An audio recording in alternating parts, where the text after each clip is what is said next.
they are going to try to tie every single one of these as if it's a separate load. That's why he's got a strap across them. And you'll see that if you looked across all 4 of them. And so that's always a good way to do it.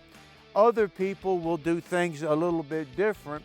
They will try to run a strap like this, but they'll also run it around the top from the front to the back to really cinch it down. Especially if you're trying to put a load like this, and you see it all the time, where you'll put a load of this round bale right in the middle of this crack here, and then you don't put nothing on it.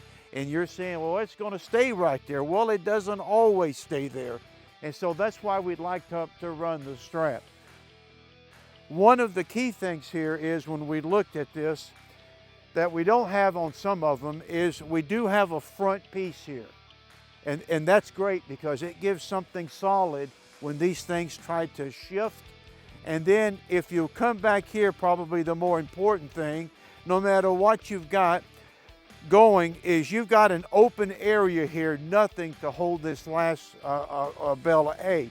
And you're saying, well, Fred, I've got a strap on it already. Well, you do, but what we're doing is we're trying to cinch this up here. And so putting on a 45-degree strap like we got right here helps to pull that into the other ones. And this is a perfect way to do your hay. The last one has to do with making sure that our straps have got enough weight in them. And so the way that it works is we're supposed to pick up, by DOT regulations, 1/2 of the load. So I looked these up online, and these straps here are missing a tag. And they're 3,300 working load limit. But since there is no tag on them, the DOT is only going to give me an inch, 1,000 pounds per inch. So instead of 33, this one is worth 2,000. We said that this bale was about 2,000, a little bit less, but we'll say 2,000. I need to pick up 1,000. So in this case, I've got enough working load limit, which is the key. We're only going down these country roads just for a little bit. Ain't nothing gonna happen. Well, that's where everything does happen, is on these roads.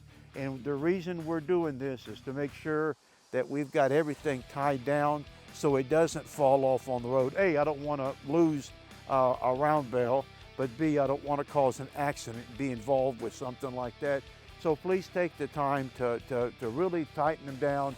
And the bottom line is, I'm not going to say forget the rules, they're important, but if you looked at your load and you said, man, I'm not sure, that's the time you need to stop and just add a few more straps on to really hold it down.